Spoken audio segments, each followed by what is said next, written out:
A man with his hands bound was running wildly across the grass. The hood prevents him from seeing his surroundings and he can only hide from the zombies by using his voice. He rolls over and over on the ground.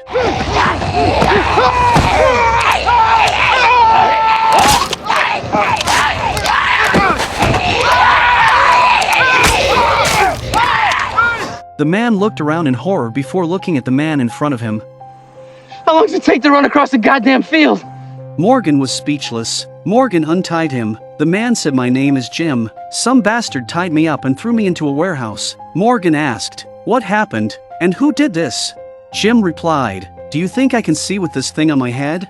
I'm a master brewer. They want my exclusive recipe." Morgan, not dwelling on this, continues forward with Jim to meet up with the siblings Wendell. Jim reveals he has been in his brewery since the apocalypse began and has never ventured outside. Half an hour later, Morgan arrived at the rendezvous point, but there was no Wendell siblings here except for their car. Morgan had to take out his walkie-talkie and ask, "And back. Just hitching up the giddy-up." What the hell, Morgan? Jim immediately lost his cool and ran for his life. No, I'm not going Lori. We found him. Thanks.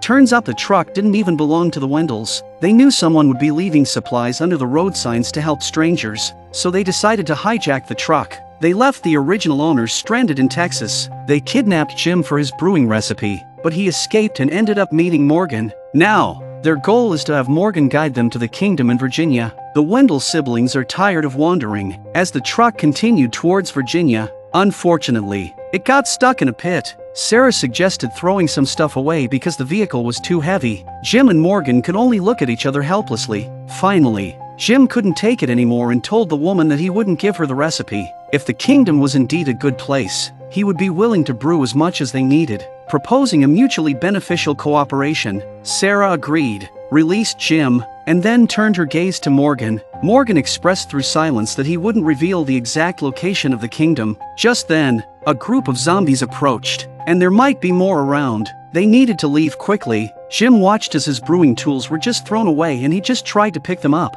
Morgan just got pushed off. Unfortunately, Morgan landed in front of a group of zombies. Morgan struggled several times before he could stand up and ran desperately towards the top, but the slope was too slippery and his hands were tied up.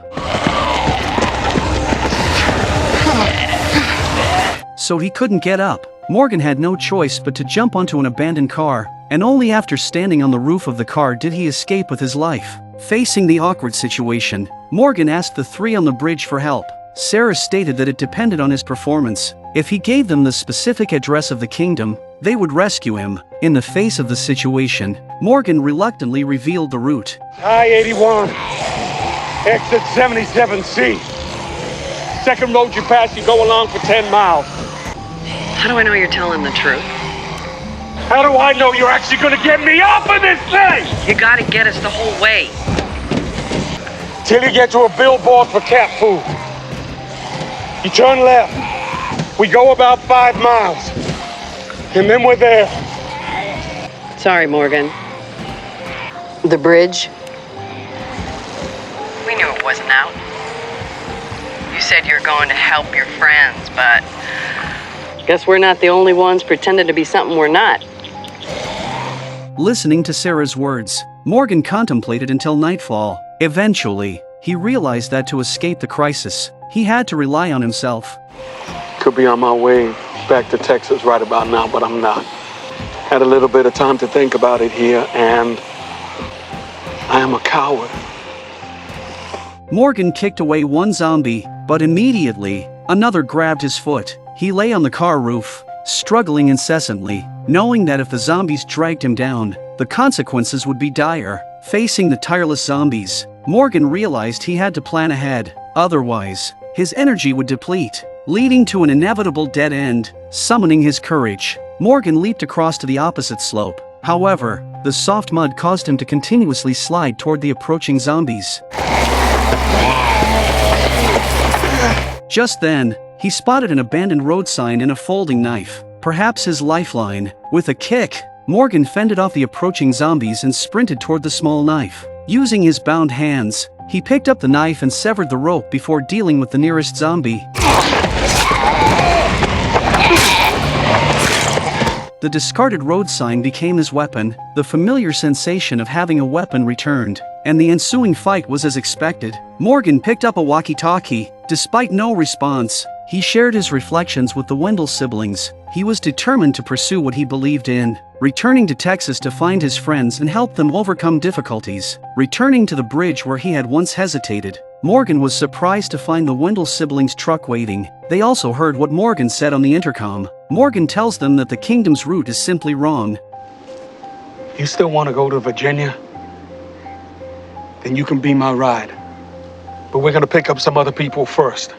The Wendell siblings were finally persuaded by Morgan, and they insisted on doing what the original owner of the truck had done, putting a cardboard box at every road sign ending in 4. Take what you need, leave what you don't. Morgan is still using the radio along the way to try to reach the original owner of the truck, but it's all overheard by a creepy female. The woman wrote the exact words on the box on the zombies' faces. It looks like we're going to Texas.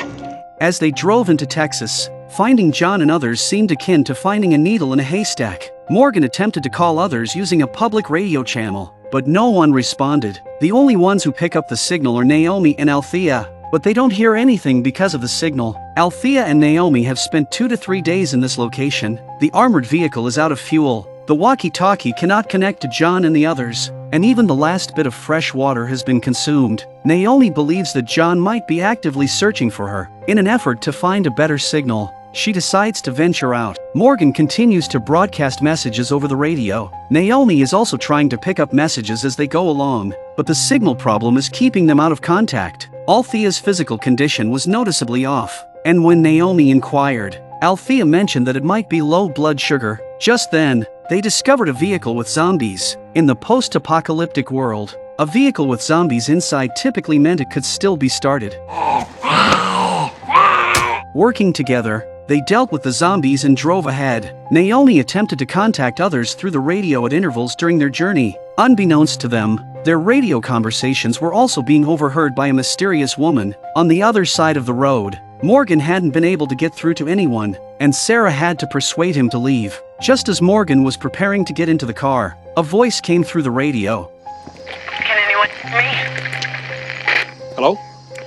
Although only one sentence was uttered, it filled Morgan with hope. Morgan informed Sarah, "I'm going to walk to find a better signal. Wait for me where you are." Morgan walked a considerable distance and encountered a mysterious woman near a cardboard box. Assuming she needed supplies, Morgan reassured her that she could take whatever she needed, as the items were meant to help people. However, the woman gently responded, "I am powerful and need no assistance." Morgan couldn't say anything else and continued to walk towards the far side of the road. The woman adds an unknown liquid to the water. It's all very strange. On the other side of the road, Althea's body was getting worse and worse, and they had to pull over to the side of the road. Naomi realized that Althea's situation was not due to low blood sugar, as claimed. Suddenly, they heard the sound of a car approaching from the front. Shockingly, someone had stolen Althea's armored vehicle. Althea was very anxious. Althea accelerated the vehicle to the maximum speed to catch the thief. Naomi watched in horror. Then the armored car swerved to avoid an obstacle. However, Althea had less time to react, and the urgent brake application resulted in tire damage, causing the vehicle to careen uncontrollably off the road. With a blown tire, they came to a stop on the roadside. Althea, likely suffering from malaria, became extremely weak. Naomi attempted to change the tire. Gunshots rang out not far away, and Althea recognized them as her own. The armored vehicle was likely nearby. In Althea's eyes, the armored vehicle and camera equipment were even more crucial than her own life. If they waited until the tire was changed, the vehicle would be long gone. Admitting that she had indeed contracted malaria, Althea mentioned that there were medications in the armored vehicle. Naomi, left with no choice, handed the walkie-talkie to Althea and proceeded down the road in an attempt to locate the armored vehicle. Soon, it seemed that there was a situation ahead on the road. Naomi glanced at the armored vehicle, now parked in the middle of the road, with several zombie corpses lying on the ground. Naomi looked around cautiously, when suddenly a gun was pressed against her head. She had no choice but to drop the gun in her hand and kneel on the ground,